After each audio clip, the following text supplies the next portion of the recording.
Well, good evening. This is Hound Dog Steve coming to you on the 11th of March. And Brexit. We're going to be talking about Brexit again this evening.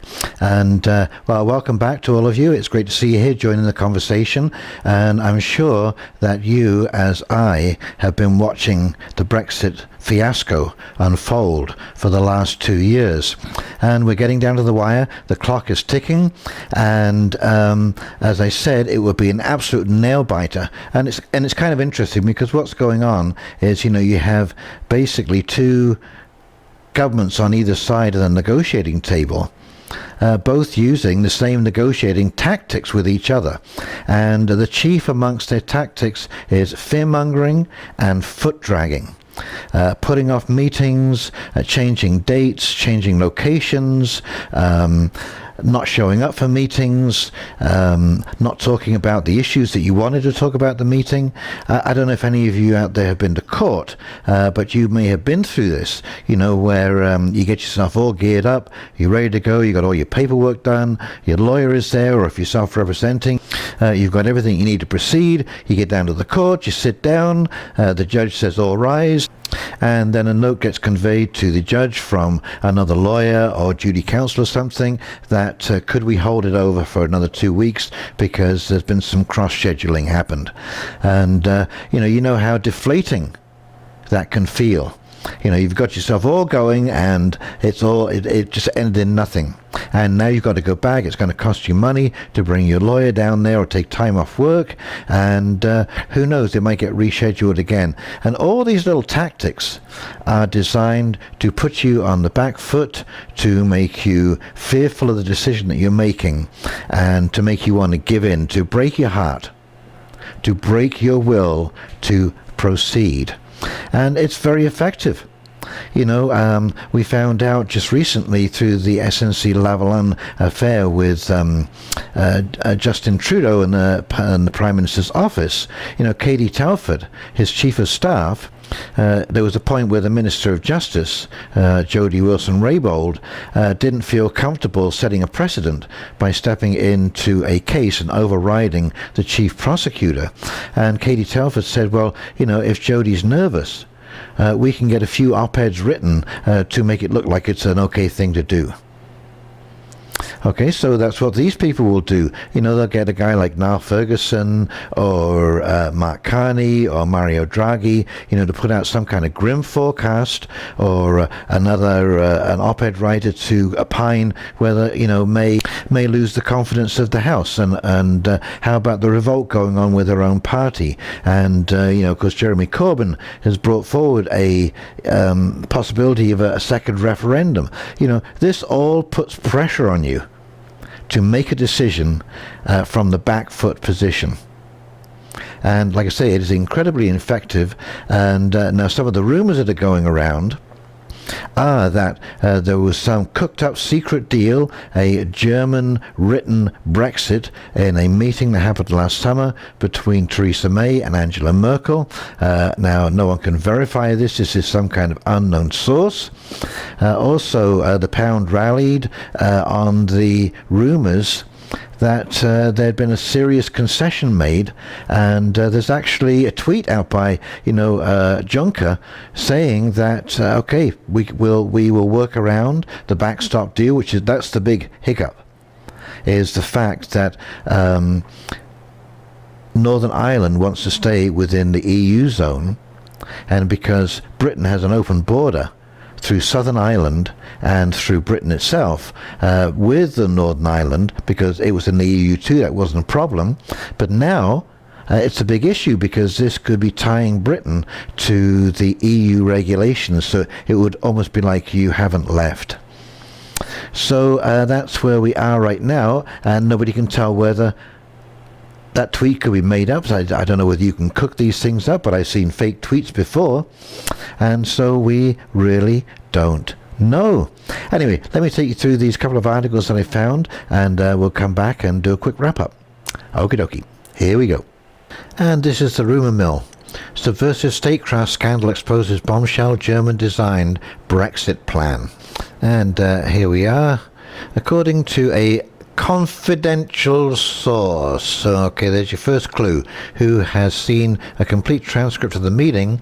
The two leaders agreed to a plan that Mrs May allegedly told the Chancellor would appease Brexit voters while nonetheless enabling her to get rid of those Tories who were, in her words, against progress and unity in the EU. According to the transcript, Mrs May also reported to have agreed to keep as many EU laws and institutions in effect as she could despite the current groundswell of anti-EU hysteria in Britain. Again, apparently her words. It is claimed that both leaders agreed that the only realistic future for the UK was as a member of the EU, and that in the likely course of events Britain would rejoin the EU in full at some time after the next general election. Okay, this from The Guardian. May wins improved Brexit deal, but it may not be enough for MPs. British PM secures legally binding changes in Strasbourg talks with Jean-Claude Juncker. Theresa May has called for MPs to come together to back her deal after claiming to have secured the legally binding changes Parliament wanted to ensure the EU cannot trap the UK in the Irish backstop and a permanent customs union. But within minutes of the start of a late-night joint press conference in Strasbourg, those words rang hollow, as Jean-Claude Juncker, the European Commission President, conceded the EU had not agreed to the Prime Minister's central demand. UK says Brexit talks deadlocked despite appeal to EU for help, and this is March 11th.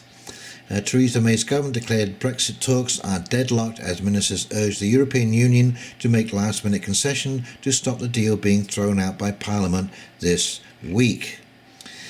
Pound climbs as Merkel says EU has made UK an important offer. The dollar index falls to its lowest level of the day as the euro and pound advance on reports that German Chancellor Angela Merkel said the European Union has made an important offer to the UK on Brexit. Meanwhile, rumours that May might make a last-minute trip to Strasbourg on Monday have yet to be confirmed. Weekend talks with the EU have, unsurprisingly, yielded no progress, with the only silver lining being Jean-Claude Juncker's suggestion that if May could show she could win a majority for a deal with an altered version of the thorny Irish backstop, the EU27 might consider tweaking the withdrawal agreement at a make-or-break EU summit later this month. Pound rallies as May claims to have won critical Brexit concession. Jean-Claude Juncker has published a letter recommending that the clarification and legal guarantees to the withdrawal agreement and backstop be embraced by the EU27 during an upcoming summit. And here is the tweet I told you about. Jean-Claude Juncker. Our agreement provides meaningful clarification and legal guarantees to the withdrawal agreement, #backstop. The choice is clear. It is this deal or #Brexit may not happen at all. Let's bring the UK's withdrawal to an orderly end. We owe it to history. So there you go. Rumours abound. Well, we'll just have to see. Only time will unfold, and we don't have very long to wait. Over the next 3 weeks, you are going to see all the stops being pulled out. They are going to play every card in the deck that they can to try and stop Brexit from happening. Now, there are only 3 possible outcomes at this point in time. I haven't changed my mind one bit. This deal is so awful. We are leaving one bad European treaty for another bad European treaty, one arguably even worse than we're currently in. There are 3 options. One is we accept her ghastly deal. The second is we delay. The third is we exit on WTO terms and we are out. We are free. We are clear, even if there are some bumps in the road. So I hope Parliament in Westminster votes against this deal. I promise you, when this comes to the European Parliament for the final vote, I'm voting against it. And I hope, by calling their bluff, we finish up leaving on WTO terms. If we don't, I've nothing to fear from extension more than I fear in her deal. What she has done in the name of Brexit is to put together the worst deal in history, something we couldn't even get out of. So for me now, resisting this deal is worse than the risk of extension. So there you go.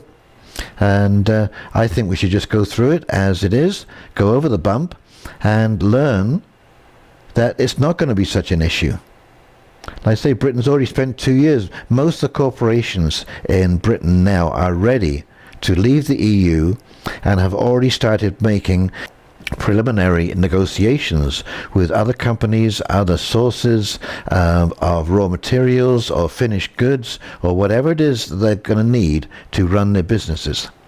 Just as I would. You know, I would be doing that kind of thing. I wouldn't be waiting for someone to make a decision, knowing that it was going to go down to the last minute. And, you know, once you sign to leave, really, you know, May is in a no-win situation. She cannot go back.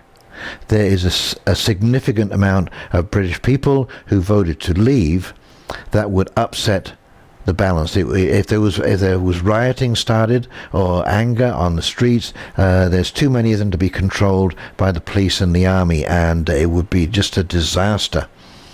Okay, so she's basically got her back against the wall, and so just pull that band-aid off. Just rip it off, go over the bump, and you see there'll be nothing to worry about. And at the end of the day, in any negotiating situation, the person who has the upper hand is the person who is prepared at all times to walk away from the table. And as harsh as that may sound, it's the only way that you can play against a tough negotiator.